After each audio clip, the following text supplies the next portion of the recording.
কি ভাই ব্রাদার, ভয় পাইছিলেন নাকি যে স্যাম ভাই এত সুন্দর একটা ব্যাকপ্যাক নিয়ে কই যায়, কি করবে? দেখলেন লাস্ট পর্যন্ত বের হলো এই জিনিসটা। টেকনো নতুন ডিভাইস টেকনো স্পার্ক 90 ফাইনালি আমাদের স্টুডিওতে চলে আসছে। তো এই স্মার্টফোনের সম্বন্ধে জানবো, তার আগে ব্যাগের ব্যাপারটা তো জানা উচিত না, যে এত সুন্দর একটা ব্যাগ এটা কিভাবে আপনিও পেতে পারেন।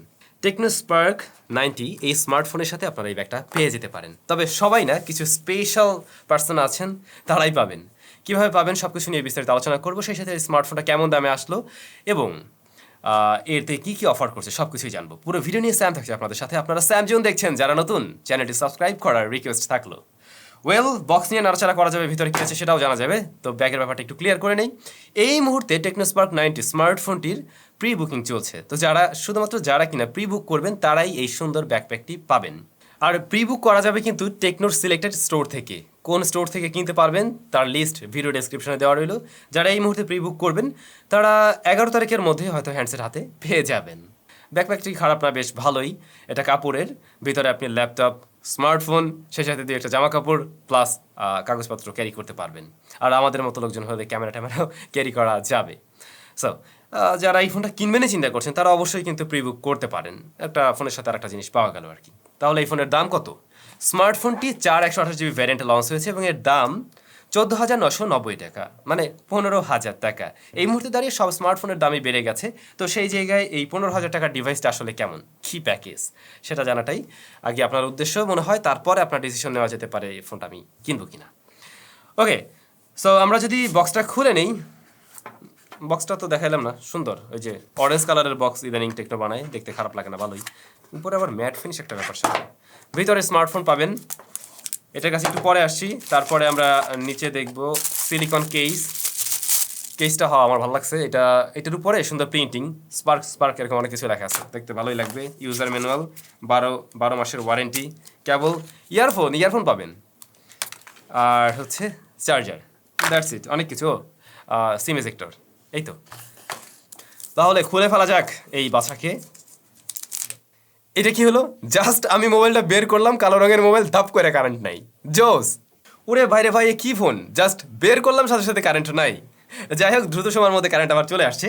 এই মুহূর্তে তো সবার বাসায় মনে হয় মানে ইলেকট্রিসিটি থাকে তো থাকে না, এরকম একটা অবস্থা। সো এই হচ্ছে স্মার্টফোনটি, বেশ গুড লুকিংয়ের। আমরা অলরেডি বেশ কিছু ছবি দেখে নিয়েছি বিভিন্ন লিক্স টিক্স থেকে। এছাড়াও আপনারা টেকনোর পেজে হয়তো দেখে থাকবেন। হ্যাঁ, একদম সেরকম লুকসে। রিয়ার প্যানেলের ক্যামেরা মডিউলটা বিশেষ করে অনেকের কাছেই ভালো লাগবে। তবে যথেষ্ট ফিঙ্গারপ্রিন্ট ম্যাগনেট। রিয়ার প্যানেলটা তো একদম দেখতে গ্লাসের মতো, ওরকমই লাগবে। হাত পড়লে খুব সহজেই ফিঙ্গারপ্রিন্ট বসে যায়, বিশেষ করে এই কালার ভ্যারিয়েন্টে। এটা মনে হয় ওই যে কোয়ান্টাম ব্ল্যাক, আর একটা কি ব্লু যেন আছে। সো ওইটা আমি এখনও দেখিনি, বাট এই কালারটা আমার কাছে বেশ ভালোই লাগছে। তবে অবশ্যই আপনি এর সাথে কেস ব্যবহার করবেন, যেটা সাথে আছে ওটাও ব্যবহার করলে কিন্তু দেখতে খারাপ লাগে না। ফোনটা রিয়ার প্যানেল, বডি, ফ্রেম সব কিছুই প্লাস্টিক দিয়ে তৈরি।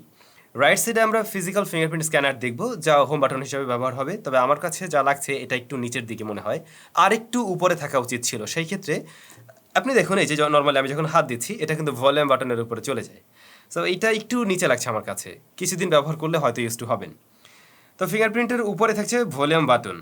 আমরা ফিঙ্গারপ্রিন্ট স্ক্যানারটা সেট করে নিয়েছিলাম, বেশ ফাস্ট অ্যান্ড অ্যাকুরেট, প্রত্যেকবারই অ্যাকুরেটলি কাজ করছে। এটা একটু অ্যানিমেশন ডিলে আছে। উপরে সেকেন্ডারি নয়েজ ক্যান্সেলেশন মাইক দেখছেন, একদমই ক্লিন। লেফট সাইডে সিম কার্ড স্লট, নিচে type C port, 3.5mm headphone jack, primary microphone এবং speaker grill. Square boxy shape ডিজাইনের আর কি স্মার্টফোন। রেয়ার প্যানেলে কিন্তু টেকনোর ব্র্যান্ডিং আছে, টেকনো স্পার্ক, অন্য পাশে stop at nothing. Wow! So ডিজাইনের দিক থেকে আমার কাছে কিন্তু বেশ ভালো লাগছে। অ্যাজ এ 15,000 টাকার স্মার্টফোন, রেয়ার প্যানেল এর ডিজাইন নিয়ে আসলে আমার মনে হয় আপনারা সন্তুষ্ট থাকবেন বা অনেকের কাছে ভালো লাগবে।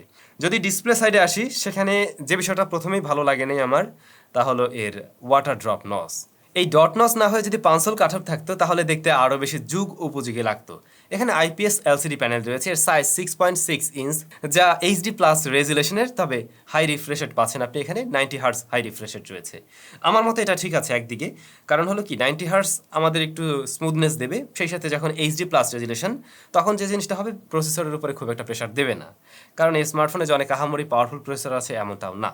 আর ডিসপ্লে এখন পর্যন্ত জাস্ট তো বক্স থেকে বের করলাম, এখন পর্যন্ত মোটামুটি ঠিকঠাক লাগছে। আমরা আউটডোরে ব্যবহার করিনি, আউটডোরে ব্যবহার করে অবশ্যই ফুল রিভিউতে জানানো যাবে এতে আপনারা মানে ঠিকঠাকভাবে দেখতে পাবেন কিনা বা ব্রাইটনেস ঠিক আছে কিনা। এর বাইরে আমরা সাইড থেকে যতটুকু দেখছি ঠিক মনে হচ্ছে টাচ রেসপন্স এখন পর্যন্ত ঠিক আছে। তারপরেও ফুল রিভিউর জন্য চাইলে অনেকেই ওয়েট করতে পারেন। তাহলে প্রসেসর মিডিয়াটেক হেলিও G35 রয়েছে এর মাঝে, যা মূলত 2.3 গিগাহার্টজের একটি অক্টাকোর প্রসেসর। এই প্রসেসরটি একেবারেই নতুন, আমি এর আগে কোনো স্মার্টফোনের সাথে ব্যবহার করিনি, সুতরাং এর সম্বন্ধে আমি এখন পর্যন্ত তেমন কিছু বলতে পারছি না। আর এখানে কিন্তু আপনারা 4 GB র্যাম পাবেন, তবে 128 GB স্টোরেজ রয়েছে। 128 GB স্টোরেজ থাকাটা অবশ্যই ভালো বিষয়, 64 দিয়ে দিলে সেটা আসলে দাম অনুযায়ী হয়তো ঠিক হতো না। যাই হোক, এই প্রসেসর পারফরমেন্স কী হয় সেটার জন্য ওয়েট করতে হবে, এর বাইরে তো কিছু বলতে পারছি না এই মুহূর্তে।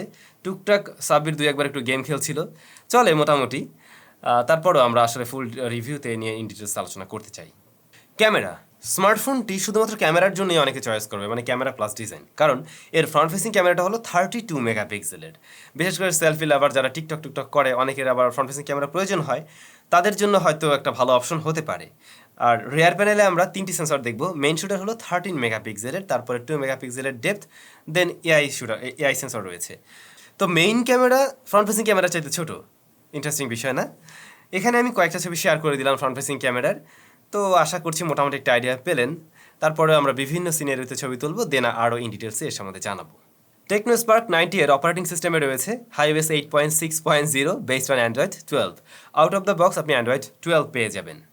ব্যাটারি, এর মাঝে 5000 mAh এর ব্যাটারি রয়েছে, যা আমরা বলবো 15,000 টাকা একদমই স্ট্যান্ডার্ড। বাট এর চার্জারটা ছোট, 10 ওয়াটের একটি চার্জার থাকবে এর বক্সেই। তো এই তো মোটামুটি এই ছিল প্যাকেজ, জাস্ট আমি শেয়ার করলাম কী কী আছে, আর এই যে প্রি বুকিংয়ের বিষয়টা এটাও শেয়ার করার ছিল, এই আর কি। এখন যারা কিনা এই স্মার্টফোনটা কেনার চিন্তা ভাবনা করছেন, আপনি চাইলে প্রি বুক করতে পারেন, অথবা অবশ্যই আমাদের রিভিউর জন্য ওয়েট করতে পারেন, যে এই স্মার্টফোনটা আসলে আমাদের ইউজার এক্সপিরিয়েন্স কী ছিল, দেন আপনি হয়তো কিনতে পারেন। এখন পর্যন্ত যে সমস্ত বিষয় দেখে ভালো লেগেছে, যে সমস্ত বিষয়গুলো ভালো লাগেনি, সেটা যদি একবার বলি, ভালো লাগার মধ্যে ডিজাইনটা সত্যিই বেশ ভালো লেগেছে, তবে ডিসপ্লের এই শেপটা কি, মানে ডিসপ্লের যে ইউ শেপ নস, এটা যদি আসলে পাঁচল কাটার হতো তাহলে দেখতে আরও বেশি ভালো লাগতো।